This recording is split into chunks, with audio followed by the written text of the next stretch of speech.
Hello दोस्तों, welcome to my video.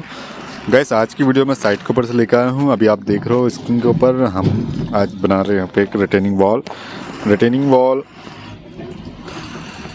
वो structure है जो रोड को या किसी भी स्ट्रक्चर को प्रोटेक्ट करने के लिए हम उसको बनाते हैं। तो यहाँ पर आप देख रहे हो कि दोनों तरफ पानी भरा हुआ है और जो है ये रिटेनिंग वॉल हम रोड के साइड में बना रहे हैं, क्योंकि आप देख रहे हो बंदा जहाँ पे वो खड़ा हुआ है वहाँ पे रोड हमारी पूरी तरह डैमेज हो चुकी है, क्योंकि सामने एक नाला था, उससे पानी जब निकल का था तो पूरी तरह से रोड को डैमेज करता था। अब उसी से रोड को प्रोटेक्ट करने के लिए हमने ये प्रोटेक्शन वॉल बना रहे हैं। आप देख रहे हो सामने फ्लोरी चल रही है, शटरिंग लगी हुई, दोनों तरफ पानी भरा हुआ और बहुत ही एक कहें कि एक ख़राब कंडीशन यहाँ पे काम करने के लिए थी, क्योंकि पानी के अंदर काम कर पाना और कंक्रीट को उसके अंदर डालना बहुत मुश्किल होता है। शटरिंग करना, इसका फोल्डिंग को रेडी करना या फिर हमारे सेंटरिंग को पूरी तरह से नीचे के लिफ्ट को भरना बाहर काफ़ी परेशानी लायक होता है, लेकिन फिर भी काम करना पड़ता है कि सिविलाइजेशन के लिए और किसी भी तरह के हैज़ार्ड्स, डैमेज, डिज़ास्टर से बचने के लिए हमें ये सारे प्रोटेक्शन वर्क करने पड़ते हैं। अभी आप देख रहे हो बंदे किस तरह से उसके ऊपर काम कर रहे हैं। नीचे की लिफ्ट हम पूरी तरह फिल कर चुके हैं, उसके बाद ऊपर वाली लिफ्ट है उसका कास्टिंग का काम चल रहा है। गैस, यहाँ पे देखने वाली जो चीज़ है मैं आपको बताना चाह रहा हूँ कि आप देखिए स्कार्फ वेल्डिंग या रिटेनिंग वॉल का स्ट्रक्चर तैयार करते वक्त हमें सबसे ज़्यादा ज़रूरत होती है कि हमारी जो शटरिंग है वो पूरी तरह से मजबूत हो, और दूसरी साथ क्वालिटी कंट्रोल का भी हमें ध्यान रखना पड़ता है। जैसे कि कंक्रीट जो है वो ज़्यादा हाइट से ना डले, मोर देन 1 मीटर हाइट से कंक्रीट को हमें नहीं डालना चाहिए। उसके लिए हम इस्तेमाल करते हैं जो चादर है या फिर इस तरह कोई भी कन्वेयर इस्तेमाल करते हैं, जिससे कि हम कंक्रीट को एक केसिंग भी आपने देखा होगा बहुत सही जगह वो केसिंग इस्तेमाल होता है, इसके थ्रू कंक्रीट को जहाँ हमें टारगेटेड स्पेस है वहाँ पे उसको डालना पड़ता है। अभी सामने इतनी लिफ्ट हमारी और बची हुई है, नीचे की लिफ्ट हमने कंप्लीट कर दी। और एक चीज़ और आपको दिख रहा है कि इस दीवार के अंदर हमने बहुत सारी जगह पे पाइप्स लगाए हुए हैं। अब ये पाइप्स क्या होते हैं, ये पाइप्स गाइस इसका भी आपको बताऊँगा कि हम क्यों लगाते हैं, क्या पर्पज़ होता है, और एक सर्टेन डिस्टेंस इंटरवल के ऊपर इसे हमें यूज़ करने पड़ते हैं। और चूँकि रोड के साइड में हमने ये काम किया तो इसके ऊपर व्हील गार्ड्स का होना भी ज़रूरी है, जिससे कि जो यूज़र्स हैं उनको दिख जाए कि यहाँ पे कोई स्ट्रक्चर है और उससे बाहर अपने वाहन को ना लेके जाएँ। अब देखिए पूरी रिटेनिंग वॉल को कंप्लीट करने के लिए एक मास कंक्रीट की हमें ज़रूरत पड़ती है, और ये काम आप फ्योरी, मिलर या फिर मिक्सर से भी कर सकते हैं। काम करने का तरीका जो है जो भी, लेकिन हमें क्वालिटी का विशेष ध्यान रखना पड़ता है इसके अंदर। दूसरी पहली बात ये कि जब भी हम शटरिंग लगाते हैं तो हमारी जितनी भी प्लेटें हैं, चाहे वो स्टील की हो या प्लाई की हो, तो हमें उसमें ऑयल पेंटेड प्लेटें इस्तेमाल करनी चाहिए, जिससे कि जो हमारा सीमेंट का पेस्ट है वो उससे ना चिपके और हमारी जो फिनिशिंग है वो ख़राब ना हो। दूसरी बात का हमें ये ख्याल रखना चाहिए कि जब भी हम कास्टिंग करते हैं तो कास्टिंग के समय हमें एक तो निडल वाइब्रेटर होना ज़रूरी है। देखिए इस तरह का ये पाइप होता है, एक 4 इंच का पाइप होता है जिसे हम वीप होल बोलते हैं। जब हम इसकी फिलिंग कर देते हैं तो इसका कुछ पर्पज़ होता है लगाने का, वो मैं आपको बताऊंगा आगे वीडियो के अंदर। और ये पूरी तरह से खुले होने चाहिए, ऐसा नहीं कि एक तरफ से बंद हो जाए उसे बाहर से दिखे कि पाइप लगा हुआ। जब वॉल के दोनों साइड, इनर साइड या आउटर साइड, पूरी तरह से खुला हुआ इनका मुँह होना चाहिए। तो मैं आपको बता रहा था कि किस तरह से क्वालिटी मेंटेन की जाती है। सबसे पहले तो हमारी जो प्लेटें हम इस्तेमाल करते हैं वो प्लेटें ऑयल लगी होनी चाहिए, जिससे कि जब हम डिशटरिंग करते हैं तो कंक्रीट का मटेरियल है वो हमारे साथ जो प्लेट है उसके साथ चिपक के ना आए, हमें दीवार की जो फिनिशिंग हो स्मूथ रहेगी। अब आप देखो कहीं कहीं जगहों पे इस तरह से कंक्रीट पाइप के अंदर बैठा हुआ है, लगा हुआ है, जो ड्राई हो जाता है तो पाइप बंद हो जाता है। अब मैंने इसको हटवाया, उसके बाद आप देखिए पूरी तरह पाइप खाली है। बहुत सारी जगह जब जॉइंट होता है तो उस जगह पे फिनिशिंग नहीं आ पाती, तो हमें इस तरीके से रिपेयरिंग करनी पड़ती है, सीमेंट और सैंड का मोर्टार बना करके फिनिशिंग करनी पड़ती है।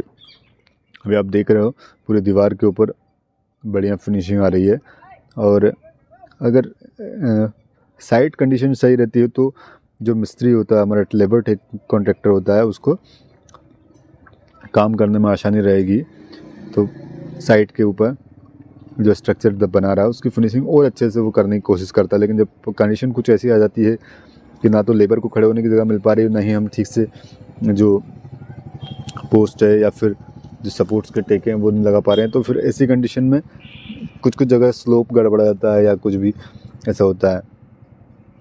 अब ये एक रिटेनिंग वॉल है, इसके अंदर आप देखोगे तो बाहर की तरफ से रिटेनिंग वॉल सारी स्ट्रेट दिखती है और अंदर की तरफ से इसके अंदर 1:3 का रेशो के हिसाब से इसके अंदर स्लोप मिल जाता है। अब वो स्लोप क्या होता है मैं आपको बताता हूँ आगे, पेपर के ऊपर आपको बताऊँगा कि वो थोड़ा एक मैथमेटिकल स्ट्रेटजी के हिसाब से वो स्लोप तैयार किया था। अभी आप देख रहे हो यहाँ पे धसाई कर रहे हैं वो, क्योंकि वैसे चलना तो निडल वाइब्रेटर भी चाहिए उसमें, लेकिन एक लेयर कंप्लीट हो जाएगी उसके बाद हम निडल वाइब्रेटर इसके अंदर यूज़ करते हैं। अभी मैं आपको बताऊं यहाँ पर जो हमने प्लेटें इस्तेमाल करी वो लोहे की भी हैं, कुछ प्लाई की भी है, दोनों के ऊपर ऑयल पेंट किया हुआ है।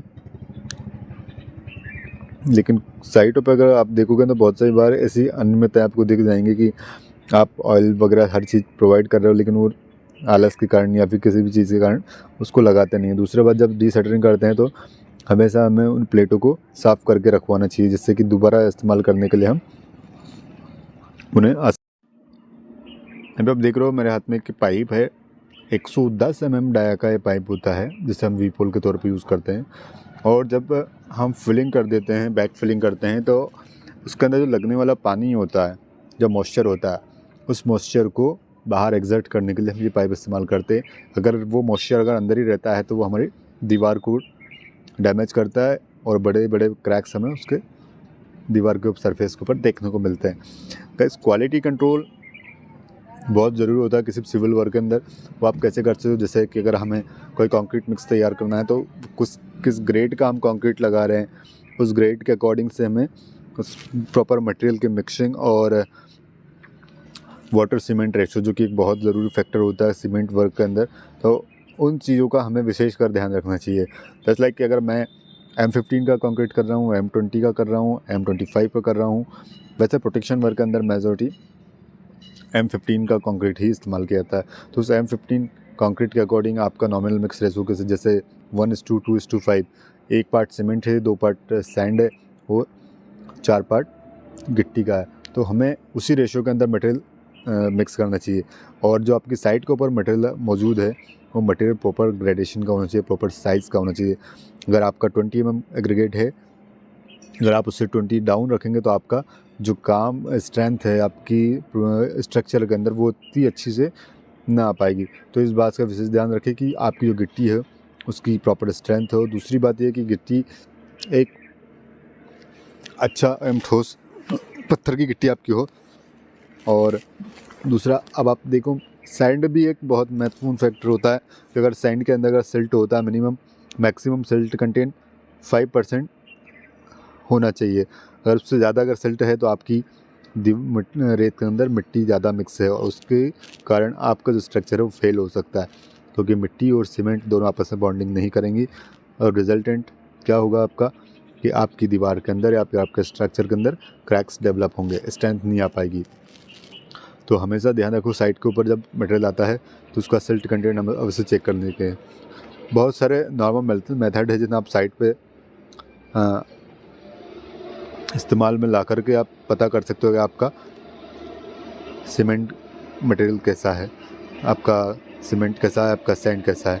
अगर आप देखो सामने की तरफ ये हमारा मिक्सर है, अजाक्स फ्यूरी मिक्सर है, जिसकी आपका एक बार में 1.5 क्यूबिक मीटर का कंक्रीट तैयार कर देता है। अब जब हम इसके अंदर मिक्स करते हैं तो हमें जो कंक्रीट के हिसाब से जितनी सीमेंट लगनी है उसका वो सीमेंट हमें 1.5 क्यूबिक मीटर के लिए इस्तेमाल करनी पड़ती है। तो जैसे अगर मैं आपको बताऊंगा आगे की तरफ कि आप कैसे निकाल सकते हो कि आपका सीमेंट 1.5 क्यूबिक मीटर के अंदर कितना सीमेंट लगेगा।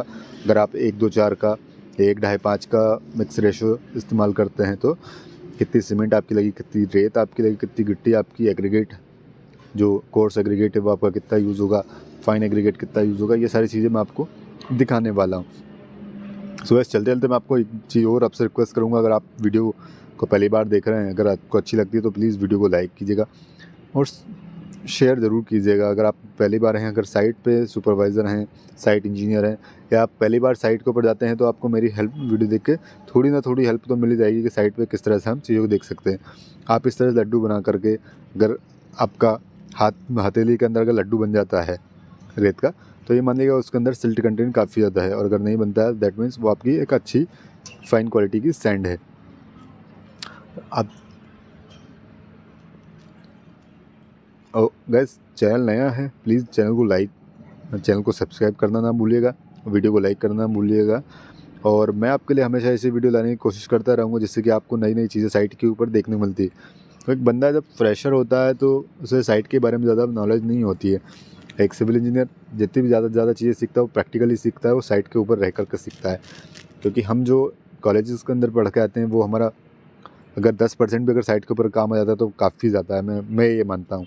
तो सिविल इंजीनियरिंग के अंदर आपको बहुत ज़्यादा प्रैक्टिकली करना पड़ता है। अभी देखिए ये वाला जो आप देख रहे हैं कि मैं आपको बताता हूँ कि जो ऑयल पेंट का हम कहते हैं, अभी जो मैं आपको बता रहा था कि हमें ऑयल पेंट क्यों यूज़ करना चाहिए या फिर निडल वाइब्रेटर क्यों यूज़ करना चाहिए, अगर हम उसे इस्तेमाल नहीं करते हैं तो हमारी दीवार की क्या कंडीशन होती है वो आप देख सकते हो। अभी इन लोगों को डीशटरिंग किया हुआ, और डीशटरिंग करने के बाद काफ़ी सारा टेक्सचर के ऊपर आपको हनीकॉम्ब जैसी कंडीशन आपको देखने को मिल रही होगी दीवार के ऊपर।